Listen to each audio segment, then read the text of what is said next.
स्वागत है आपको अपने चैनल रियल 91 पर। तो गाइस यहाँ पर देख सकते हो अर्धवार्षिक परीक्षा 2023-24 कक्षा 11वीं हिंदी विषय का पूरा रियल पेपर लेके आ गए हैं, जो आपका 6 दिसंबर को होने वाला है। पूरा का पूरा 100% रियल पेपर लेके आ गए हैं आपके लिए। 100% आपका यही देखने को मिलेगा आपकी परीक्षा में। पूर्णांक आपका 80 होने वाला है, समय आपका 3 घंटा होने वाला है और आपको सभी प्रश्न यहाँ पर करना अनिवार्य है, ठीक है ना। जितने भी मैं प्रश्न आपको बताऊंगा पूरा का पूरा A to Z same to same आपको याद करके जाना है, परीक्षा में वही देखने को मिलेगा। फुल सॉल्यूशन आपको प्रोवाइड कराने वाला हूँ, एकदम सॉल्व पूरा पेपर, ठीक है ना। तो फटाफट वीडियो को लाइक कर देना, चैनल को सब्सक्राइब कर देना और टेलीग्राम ग्रुप व्हाट्सएप ग्रुप को ज्वाइन कर लो फटाफट। वहाँ पर आपको पेपर देखने को मिल जाएगा पूरा का पूरा PDF सभी सेटों में, ठीक है ना। तो सही विकल्प चुनकर लिखिए। सबसे पहला प्रश्न आएगा आपका 6 अंक का देखने को मिलेगा आपको परीक्षा में। कबीर ने ईश्वर के कितने रूप माने हैं, ये आपका हो जाएगा, इसमें आपको बताना है, ठीक है ना। करेक्ट आंसर बताना है। इसके बाद श्रृंगार काल किस काल को कहा गया है, ठीक है। श्रृंगार काल किस काल को कहा गया है। इसके बाद आपका नेक्स्ट आएगा यहाँ पर करुण रस का स्थायी भाव क्या होता है। करुण का यहाँ पर शौक हो जाएगा, इसका करेक्ट आंसर हो जाएगा। इसके बाद नमक का दरोगा कहानी का प्रकाशन हुआ कब हुआ है, आपको सन बताना है। इसमें से आपको 4 ऑप्शन दिए गए, 4 में से किसी एक को ही करेक्ट करना है। इसके बाद आपको जो 5वां पॉइंट दिया गया, मियां नसरुद्दीन कितने प्रकार की रोटियां बनाने के लिए मशहूर थे, ठीक है ना। तो इसमें आपको करेक्ट आंसर बताना है। वैसे मेरे ख्याल से यहाँ पर 56 एकदम करेक्ट आंसर हो जाएगा इसका, ठीक है ना।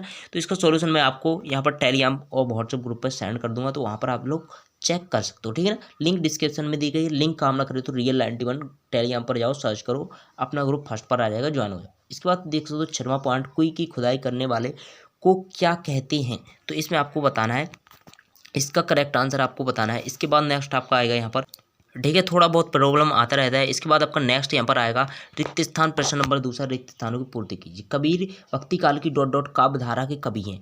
इसके बाद घर की याद कविता ऋतु में लिखी गई है। इसके बाद आपका जयशंकर प्रसाद कवि हैं, किस काल के कवि हैं, ठीक है ना। नाटक विधा काव्य है, इसमें बताना है आपको, काव्य बताना है। मियां नसरुद्दीन के मसीहा थे। इसके बाद सीधे बरसात में मिलने वाला पानी है, इसको आपको बताना है। इसके बाद नेक्स्ट आपका यहाँ पर सत्य असत्य लिखिए, ठीक है ना। प्रश्न नंबर 3 आपका यहाँ पर 6 अंक का देखने को मिलेगा आपको। तो इसमें आपको सत्य असत्य बताने एकदम करें, ठीक है। तो आप इसको भी तैयार कर लेना, एकदम फुल सॉल्यूशन चाहिए अगर यूट्यूब पर, तो कमेंट में बताओ फटाफट, आपको सॉल्यूशन भी तैयार करके यहाँ पर दे दिया जाएगा, ठीक है ना, यूट्यूब पर। इसके बाद आपको सही जोड़ी मिलाएगी, ये आपकी 7 अंक की देखने को मिलेगी आपको यहाँ पर पेपर में।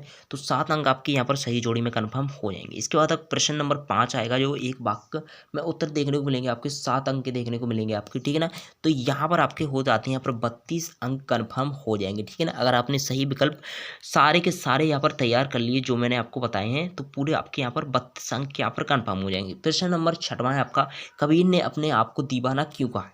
इसके अथवा में आपका आएगा पेपर में, मीरा कृष्ण की उपासना किस रूप में करती थी, वह रूप कैसा है, ठीक है ना। इसके बाद प्रश्न नंबर 7 है, रीति काल को श्रृंगार काल क्यों कहा गया है। इसके अथवा में आपका भक्ति काल को हिंदी साहित्य का स्वर्ण युग क्यों कहा जाता है। 2 अंक के क्वेश्चन अभी आपके चल रहे हैं। इसके बाद प्रश्न नंबर 8 है आपका दुआ छंद की परिभाषा, अथवा में आपका महाकाव्य खंड काव्य में 2 अंतर ये लिखने हैं आपके, ठीक है ना। इसके बाद प्रश्न नंबर 9 है आपका वक्रोक्ति अलंकार का एक उदाहरण दीजिए, उदाहरण देना है ओनली, ठीक है ना। समाचार तत्वों के नाम लिखिए। इसके बाद आपका चंपा को किस बात पर अचरज होता है और क्यों। नई कविता की 2 विशेषताएं लिखनी है आपको। इसके बाद आपका प्रश्न नंबर 11 आएगा, शब्द शक्ति से क्या तात्पर्य है, किसी एक शब्द शक्ति का उदाहरण बताना है। शब्द युग्म किसे कहते हैं, उदाहरण दीजिए, ठीक है। प्रश्न नंबर 12 में आपको प्रयोगवादी कविता की 2 विशेषताएं लिखनी है आपको। लोकोक्ति और मुहावरे में 2 अंतर आपको लिखने। इसके बाद प्रश्न नंबर 13 है आपका, कोई 2 खंड काव्य, उनके रचनाकारों के नाम, यमक अलंकार की परिभाषा उदाहरण सहित आपको देनी है। इसके बाद प्रश्न नंबर 14 आएगा आपका, लक्षण शब्द शक्ति की परिभाषा उदाहरण सहित बतानी है आपको। मियां नसरुद्दीन के व्यक्तित्व की 2 विशेषताएं आपको बतानी। प्रश्न नंबर 15 है आपका, नमक का दरोगा कहानी का कौन सा पात्र आपको सर्वाधिक प्रभावित करता है और क्यों करता है, ठीक है ना। राजस्थान में कोई किसे कहते हैं, इसको आपको बताना है। प्रश्न नंबर 16 है आपका, निम्नलिखित बिंदुओं पर आपको यहाँ पर काव्यगत विशेषताएं बतानी है। 2 रचनाएं, भाव पक्ष यहाँ पर और साहित्य में स्थान, ठीक है ना। प्रश्न नंबर 17 है आपका, भाषा शैली इसमें और 2 रचनाएं, साहित्य में स्थान, बाकी सब वही सेम टू सेम होने वाला है। प्रश्न नंबर 18 में, कंप्यूटर शिक्षकों की आवश्यकता हेतु एक विज्ञापन बनाकर लिखिए। इसमें आपको विज्ञापन लिखना है, ये आप आसानी से यहाँ पर 3 अंक का कर सकते हो। इसके बाद प्रश्न नंबर 19 से आपका, जो आपको गद्यांश काव्यांश को पढ़कर यहाँ पर नीचे दिए गए प्रश्नों के उत्तर आपको देने हैं, ठीक है ना।